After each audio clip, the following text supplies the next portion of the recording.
El Código Da Vinci, por Dan Brown. Capítulo 71. Cuando el Hawker estabilizó su posición y apuntó el morro hacia Inglaterra, Landon sostuvo con mucho cuidado la caja de palisandro que se había puesto sobre las piernas para protegerla durante el despegue. Ahora, al dejarla sobre la mesa, notó la impaciencia de sus compañeros de viaje. Levantó la tapa y en vez de fijarse en los discos con letras del cryptex, se concentró en el pequeño agujero que había en el reverso. Con la ayuda de la punta de un bolígrafo, separó la rosa encastrada en el frente de la tapa y dejó al descubierto el texto inscrito en el fondo del hueco que ahora quedaba a la vista. Sub-rosa. Pensó, con la esperanza de que una mirada renovada a aquellas frases aportara algo de claridad a su mente. Dedicándole todas sus energías, Landon estudió los extraños caracteres. Tras unos segundos, volvió a sentirse invadido por la misma frustración inicial. Leigh no consigo identificarlo. Desde donde Sophie estaba sentada, enfrente de él, no veía el texto, pero le sorprendía la incapacidad de Landon para identificar al momento de qué lengua se trataba. ¿Acaso mi abuelo conocía un idioma tan secreto que ni siquiera un especialista en simbología es capaz de identificarlo? Pero pronto se dio cuenta de que no debía sorprenderse por una cosa así. Aquel no era el primer secreto que Jacques Saunier le había ocultado a su nieta. Delante de Sophie, Leigh Tevin ya no podía más. Ansioso por ver el texto, se agitaba en su asiento echándose hacia adelante, intentando ver por encima del hombro de Landon, que aún estaba inclinado sobre la tapa. «No lo sé», susurró Landon con énfasis. «Mi primera impresión ha sido que se trataba de una lengua semítica, pero ahora ya no estoy tan seguro. La mayoría de lenguas de raíz semítica recurren a signos diacríticos llamados nikudim, y esta no los tiene». «Seguramente será antigua», aventuró Tevin. «¿Nikudim?», preguntó Sophie. Tevin no despegaba la vista de la caja. La mayoría de lenguas semíticas no tienen vocales y usan los nikudim, puntitos y guiones que se escriben debajo o dentro de las consonantes para indicar el sonido que las acompaña. Está demostrado históricamente que el nikudim es una aportación relativamente moderna a la lengua. Landon seguía empeñado en descifrar los caracteres. Tal vez se trate de una transliteración sefardí. Tevin no aguantó más. «Tal vez, si me dejas».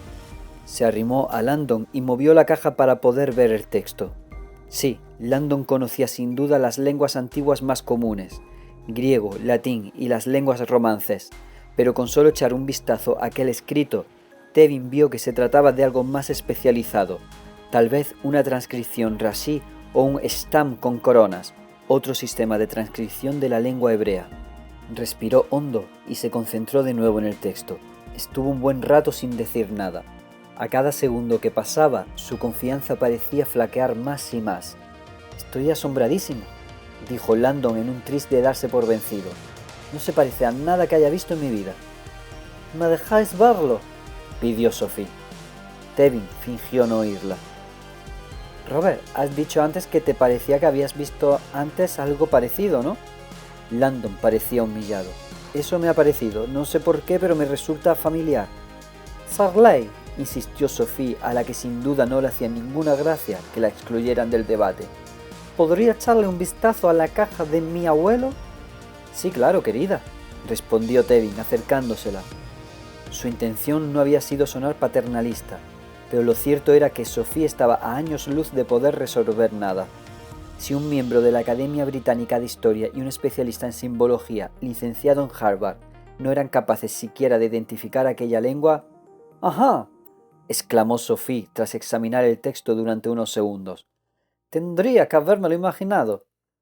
Tevin y Landon se volvieron al unísono y la miraron, atónitos. «¿Imaginado qué?», preguntó Tevin. Sophie se encogió de hombros. «Imaginado que esta es la lengua que habría usado mi abuelo». «¿Está diciendo que sabe leer este texto?», aventuró Sir Leigh. «Sin ningún problema», respondió Sophie con voz cantarina. Se notaba que aquella situación le divertía considerablemente. «Mi abuelo me enseñó esta lengua cuando yo tenía solo 6 años. La domino a la perfección». Se apoyó en la mesa y miró con severidad a su interlocutor. «Y francamente, señor, Teniendo en cuenta su fidelidad a la corona, me extraña que no la reconozca. Al oír aquellas palabras, Landon cayó de inmediato en la cuenta. Ahora entiendo que me sonara tanto. Hacía unos años, Landon había asistido a un acto en el Museo Fogg, en Harvard. Bill Gates, el alumno que abandonó los estudios universitarios, volvía como hijo pródigo para donar a la institución una de sus más preciadas adquisiciones, 18 folios de papel que había comprado en una subasta de piezas pertenecientes a la Armand Hammer Estate. Le habían costado más de 30 millones de dólares. El autor de aquellas páginas no era otro que Leonardo da Vinci. Los 18 folios, conocidos posteriormente como el Código Leicester por su famoso propietario, el conde de Leicester, eran todo lo que quedaba de uno de los cuadernos más fascinantes de Leonardo, que contenía ensayos y dibujos en los que se exponían las avanzadas teorías de su autor en materias como la astronomía, la geología, la arqueología y la hidrología. Landon no iba a olvidar nunca su reacción cuando, tras hacer cola para verlos, se había encontrado frente a aquellos carísimos pergaminos. ¡Qué decepción! Aquellas páginas eran ininteligibles. A pesar de su excelente estado de conservación y de estar escritas con una caligrafía impecable, con tinta carmesí sobre papel crudo, el códice parecía un compendio de garabatos. En un primer momento pensó que no los entendía porque estaban escritos en un italiano arcaico, pero al estudiarlos con más detenimiento constató que no era capaz de identificar ni una sola palabra, ni una sola letra. «Inténtelo con esto, señor», le dijo una profesora que estaba a su lado. Le señaló un espejo de mano apoyado en el expositor. Landon lo cogió y trató de leer el texto en el reflejo. Al momento todo se le hizo claro. Su impaciencia por poder leer de primera mano algunas de las ideas de aquel gran pensador era tal que había olvidado que entre los numerosos talentos artísticos del genio estaba su habilidad para escribir al revés, de manera que lo que escribía resultaba prácticamente ininteligible a todo el mundo. Los historiadores aún no se habían puesto de acuerdo sobre si Leonardo recurría a aquella técnica simplemente para entretenerse o para evitar que los demás le robaran las ideas. El caso era que el artista hacía siempre lo que le venía en gana. En su fuero interno, Sophie se alegró al ver que Robert había captado lo que había querido decir. «Las primeras palabras puedo leerlas más o menos», dijo. Tevin seguía farfullando. «¿Qué está pasando aquí?» «Es un texto invertido», precisó Landon. «Nos hace falta un espejo». «No», rebatió Sophie. «Diría que la lámina que forma la base del hueco donde está encastrada la rosa es muy fina». Acercó la caja de parisandro hasta una luz y empezó a examinar la parte posterior de la tapa. Como su abuelo en realidad no sabía escribir al revés, lo que hacía era escribir de forma normal y luego darle la vuelta al papel y calcar la versión invertida. Al acercar la tapa a la luz, vio que tenía razón. El haz de luz atravesó la fina lámina de madera y el texto apareció del derecho en el reverso de la tapa perfectamente legible. «Ahora sí lo entiendo perfectamente». En la parte trasera del avión, Remy Le Gadulec hacía esfuerzos por oír lo que decían, pero con el ruido de los motores, la conversación se le hacía inaudible. No le gustaba nada el cariz que estaba tomando los acontecimientos aquella noche. Nada de nada. Miró al monje acurrucado a sus pies, que en aquel momento no se movía lo más mínimo, como si hubiera entrado en un trance de aceptación o estuviera tal vez rezando por su liberación.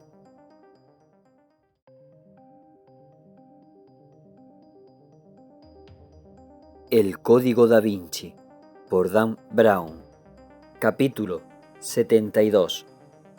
A 15.000 pies de altura, Robert Landon sentía que el mundo físico se difuminaba y que todos sus pensamientos convergían en el poema invertido de Saunier, visible al trasluz de la tapa de la caja.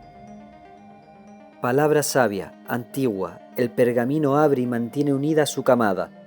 Lápida por templarios venerada es la llave, y el atasf es el camino. Sophie encontró un trozo de papel y lo copió de un tirón. Cuando terminó, los tres lo leyeron por turnos.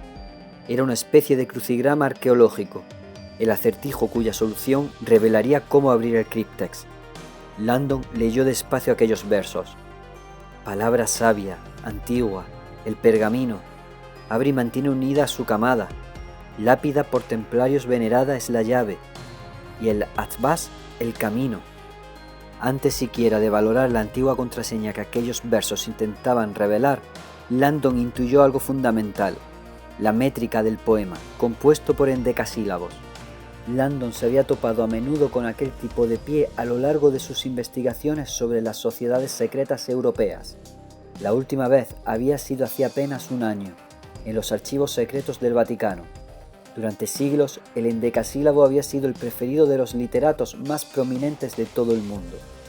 Desde Arquíloco, el poeta de la Grecia clásica, hasta Shakespeare, Milton, Chaucer y Voltaire, mentes preclaras que optaron por verter sus opiniones sociales en una estructura métrica que para muchos, en su época, tenía propiedades místicas y cuyas raíces se hundían en el mundo pagano. «¡Es un endecasílabo!», exclamó Tevin girándose para mirar a Landon. Landon asintió. «Este poema», murmuró Tevin, «hace referencia no solo al Grial sino a los caballeros templarios y a la dispersa familia de María Magdalena. ¿Qué más se puede pedir?». «La contraseña», intervino Sophie, «parece guardar alguna relación con los templarios». Leyó el texto en voz alta. «Lápida por templarios venerada es la llave». «Ley», dijo Landon, «tú eres el especialista en el tema. ¿Tienes alguna idea?». Tevin se quedó unos instantes en silencio y suspiró. «Bueno, está claro que una lápida es una inscripción mortuoria de algún tipo.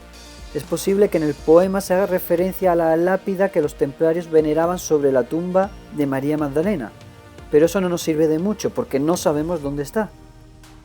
«El último verso», insistió Sophie, «dice, y el Atvaz en el camino. Me suena esa palabra, Atvaz». «No me extraña», observó Landon. «Tienes que haberla estudiado en criptología. El código cifrado del Atvaz es uno de los más antiguos de que se tiene constancia». «Ah, sí, claro», pensó Sophie, «el famoso código hebreo de codificación». Y sí, lo había estudiado en sus primeros años de carrera. Se trataba de un sistema de codificación que tenía unos 2500 años y en la actualidad se usaba como ejemplo de sistema elemental de sustitución por rotación. Era un tipo de criptograma usado con frecuencia en la lengua hebrea y sus elementos eran las 22 letras de su alfabeto. En el Atvaz, la primera letra se sustituía por la última, la segunda por la penúltima y así sucesivamente. «El Atvaz es extraordinariamente apropiado», dijo Tevin. «Este tipo de codificación se encuentra en la Cábala, en los manuscritos del Mar Muerto e incluso en el Antiguo Testamento. Hay estudiosos y místicos hebreos que siguen encontrando significados ocultos mediante la aplicación del Atvaz. No hay duda de que el priorato ha incluido este sistema de codificación como parte de sus enseñanzas. El único problema es que no tenemos nada a que aplicarlo. Debe de haber una palabra cifrada sobre alguna lápida. Tenemos que encontrar la lápida que veneraban los templarios». A juzgar por la extraña sonrisa de Landon, a Sophie le daba la sensación de que aquello no iba a ser tarea fácil.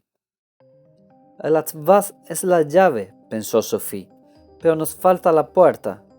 Pasaron 3 minutos en silencio, tras los cuales Tevin suspiró y empezó a menear la cabeza. «Amigos, estoy bloqueado. Dejadme pensar un poco con calma mientras voy atrás a buscar algo de picar y a ver si Remy y nuestro huésped se encuentran bien». Se levantó y se dirigió a la zona de la cola. Al verlo levantarse, Sophie se sintió de pronto cansada. Por la ventanilla, la oscuridad que precedía al amanecer era total.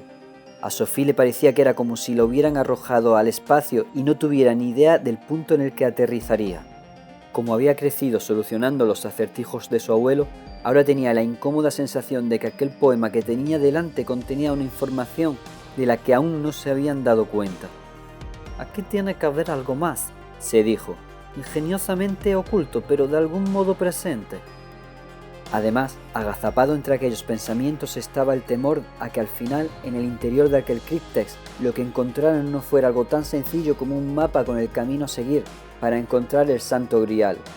A pesar de la seguridad de Landon y Tevin de que la verdad se encontraba en aquel cilindro de mármol, Sophie había participado en suficientes búsquedas de tesoros con su abuelo como para saber que Saunier no era de los que revelaban sus secretos así como así.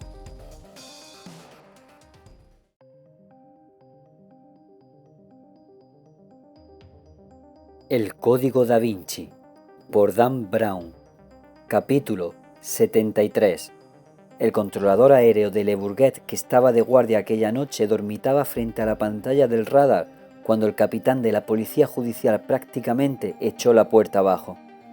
«¿Dónde ha ido el jet de Tevin?», gritó entrando en la pequeña torre de control. «¿Dónde?».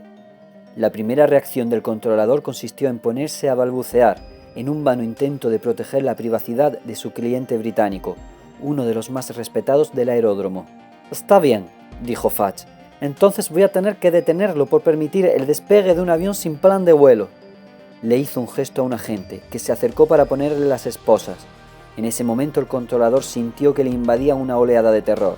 Se acordó de los artículos de prensa en los que se debatía si el capitán era un héroe o una amenaza. La duda acababa de quedarle aclarada. «Espere», dijo al ver las esposas. «Yo solo puedo decirle lo que sé. El señor Tevin hace frecuentes viajes a Londres para seguir el tratamiento médico. Tiene un hangar en el Airport de Kent, a las afueras de la capital». Fudge indicó al policía de las esposas que se apartara. «¿Y era ese aeropuerto su destino esta noche?». «No lo sé. El avión tomó el pasillo habitual y el último contacto con el radar apunta a que se dirigía al Reino Unido. Supongo que lo más probable es que se dirija a Biggin Hill». «¿Ha embarcado más gente con él?». «Señor, le juro que yo no tengo manera de saberlo. Nuestros clientes salen directamente de sus hangares y cargan lo que quieren en los aviones. El tema de los pasajeros es responsabilidad de las autoridades de la aduana en el punto de destino». Fudge consultó la hora y miró los jets dispersos aparcados frente a la terminal. «Si fueran a Biggin Hill, ¿cuánto les faltaría para aterrizar?». El controlador revisó sus cuadernos. «Es un vuelo corto, llegarían a las 6:30, dentro de unos 15 minutos». Frunció el ceño y se dirigió a uno de sus hombres. «Organice el transporte. Me voy a Londres y póngame en contacto con la policía local de Kent. No con el MI5, con la policía local de Kent. Díganle que quiero que autoricen el aterrizaje del jet de Tevin, que rodeen el avión y que cancelen todos los demás vuelos hasta que yo llegue».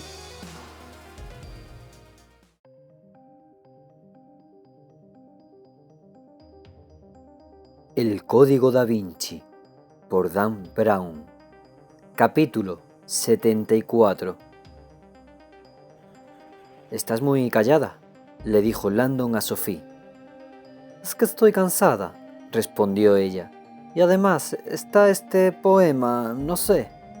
A Landon le pasaba lo mismo.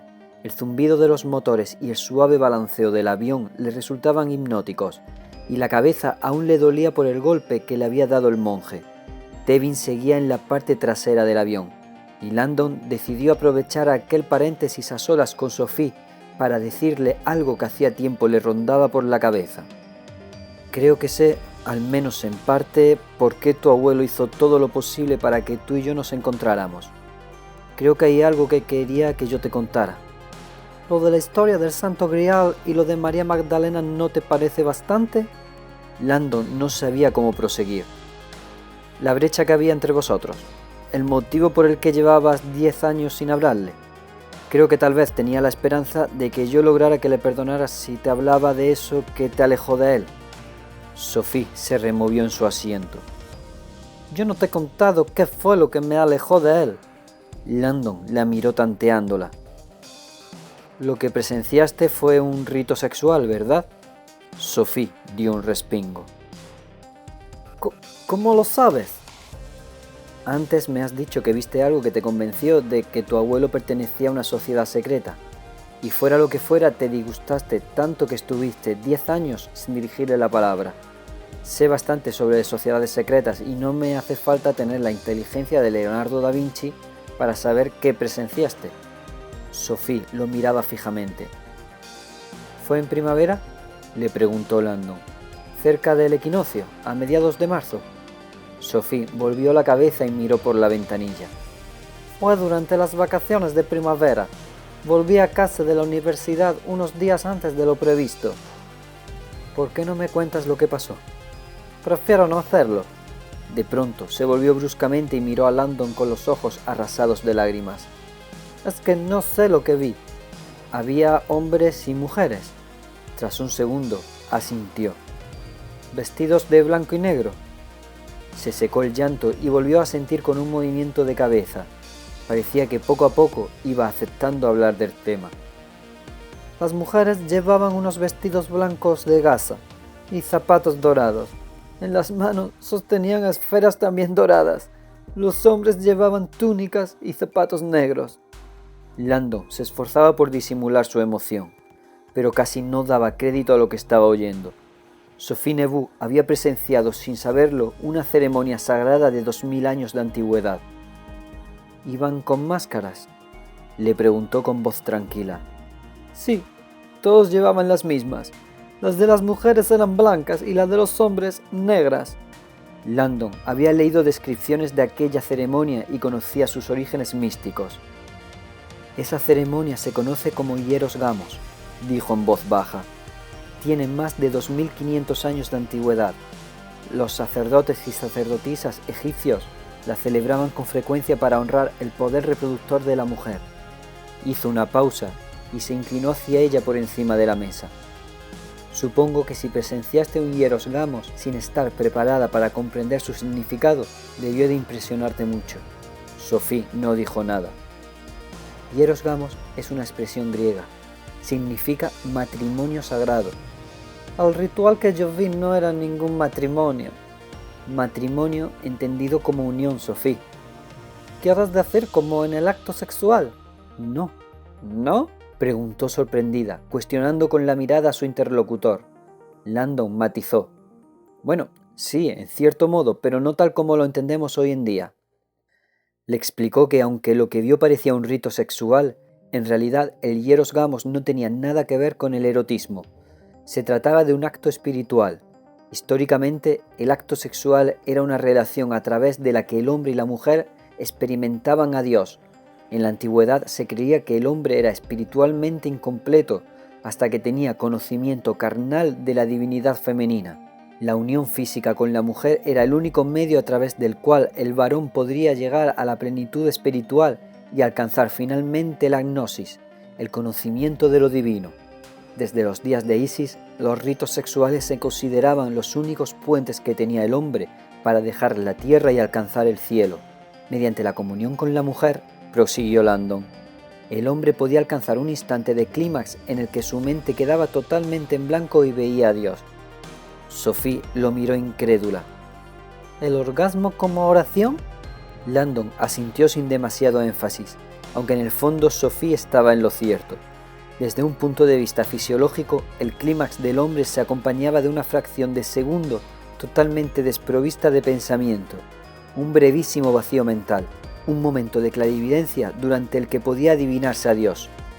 Los gurús dedicados a la meditación alcanzaban estados similares de vacío de pensamiento sin recurrir al sexo y solían describir el nirvana como un orgasmo sin fin. Sophie, dijo Landon en voz baja, es importante no perder de vista que en la antigüedad el sexo se veía de una manera totalmente opuesta a la nuestra. El sexo engendraba vida, el milagro más extraordinario, y los milagros los hacían solo los dioses. La capacidad de la mujer para albergar vida en su seno la hacía sagrada, divina. La relación sexual era, así, la unión de las dos mitades del espíritu humano, la masculina y la femenina, a través de la cual el hombre podía hallar la plenitud espiritual y la comunión con Dios. Lo que viste no tenía nada que ver con el sexo, sino con la espiritualidad. El ritual de Hieros Gamos no es una perversión, es una ceremonia profundamente sacrosanta. Aquellas palabras parecían estar tocando alguna fibra sensible en Sophie. Hasta ese momento no había perdido la compostura en ningún momento, pero ahora, por primera vez, Landon veía que aquella especie de frialdad empezaba a desmoronarse. A sus ojos volvieron a asomarse unas lágrimas que se secó con la manga. Le concedió un momento para la reflexión. Entender que el sexo pudiera ser un camino hacia Dios costaba al principio. Los alumnos judíos de Landon siempre se quedaban boquiabiertos cuando en clase explicaba que la tradición hebrea primitiva incluía ritos sexuales. Y en el templo nada menos. Los primeros judíos creían que en el Sancta Sanctorum, en el templo de Salomón, albergaba no solo a Dios, sino a su poderosa equivalente femenina, la diosa Shekinah. Los hombres que buscaban la plenitud espiritual acudían al templo a visitar a sacerdotisas o hierodulas. con las que hacían el amor y experimentaban lo divino a través de la unión carnal. El tetragramatón judío YHWH, el nombre sagrado de Dios, derivaba en realidad de Jehová, una andrógina unión física entre lo masculino de Ja y Jabad, el nombre prehebrático que se le daba a Eva. Para la iglesia primitiva, expuso Landon con voz pausada, el uso del sexo para comulgar directamente con Dios suponía una seria amenaza a los cimientos del poder católico. De ese modo la iglesia quedaba fuera de juego y su autoproclamado papel como único vehículo hacia Dios quedaba en entredicho. Por razones obvias, hicieron todo lo que pudieron para demonizar al sexo, convirtiéndolo en un acto pecaminoso y sucio. Otras grandes religiones hicieron lo mismo. Sophie seguía sin decir nada, pero Landon notaba que estaba empezando a entender mejor a su abuelo. Irónicamente, aquellos mismos argumentos los había expuesto en una de sus clases a principios de aquel semestre. No debe sorprendernos que el sexo sea un conflicto para nosotros, les había dicho a sus alumnos.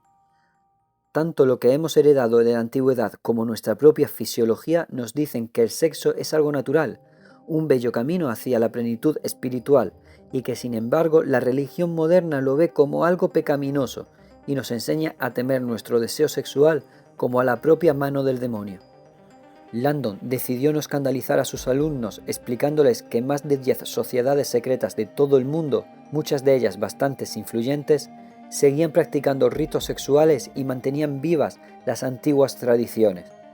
El personaje de Tom Cruise en la película Eyes Wide Shut lo descubría sin querer cuando se colaba en una reunión privada de neoyorquinos de clase alta y era testigo de un hieros gamos.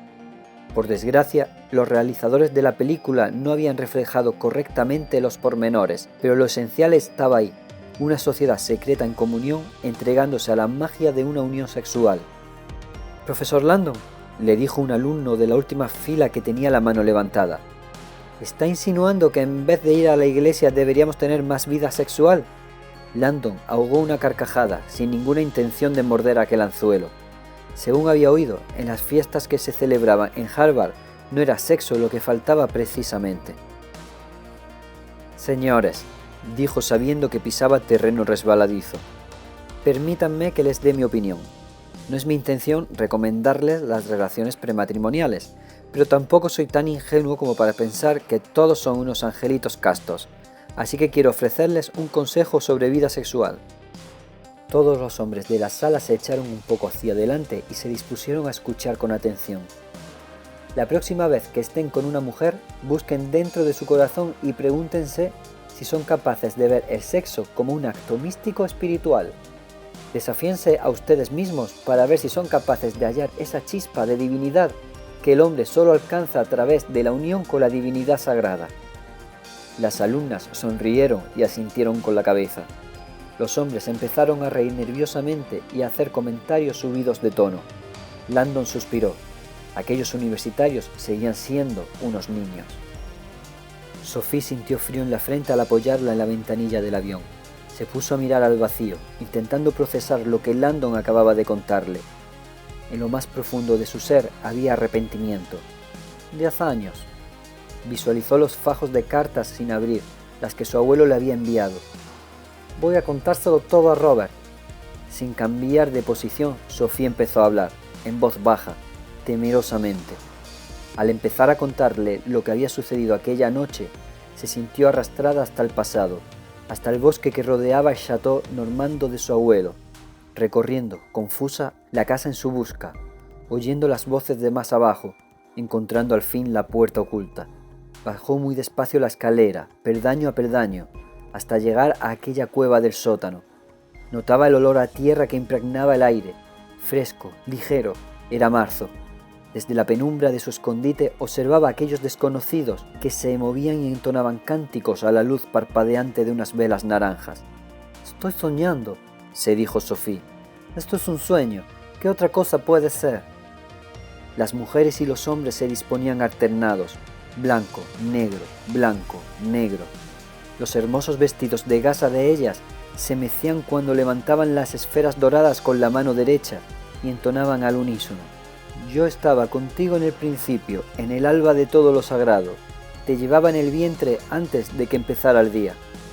Las mujeres bajaban las esferas y todos se echaban hacia adelante y hacia atrás como en trance. Le hacían reverencias a algo que había en el centro del círculo. ¿Qué estarán mirando? Ahora las voces recitaban más alto y más deprisa. La mujer que contemplas es el amor, entonaban, volviendo a levantar las esferas. Y tiene su morada en la eternidad, respondían los hombres. Los cánticos volvían a coger velocidad, aceleraban, se volvían frenéticos cada vez más rápidos. Los participantes se unían en el centro y se arrodillaban. Al fin, en ese instante, Sophie vio lo que estaban contemplando.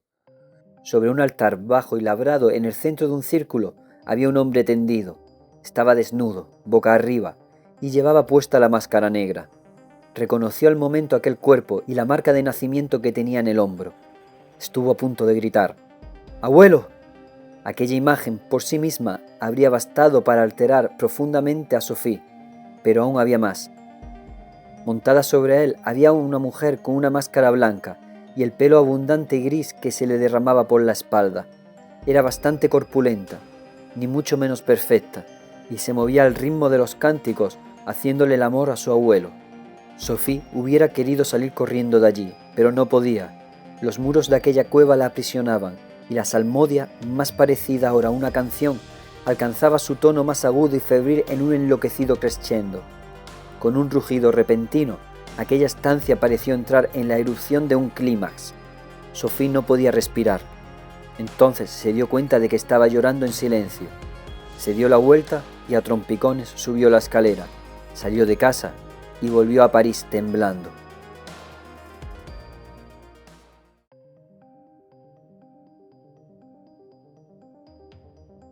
El Código Da Vinci, por Dan Brown.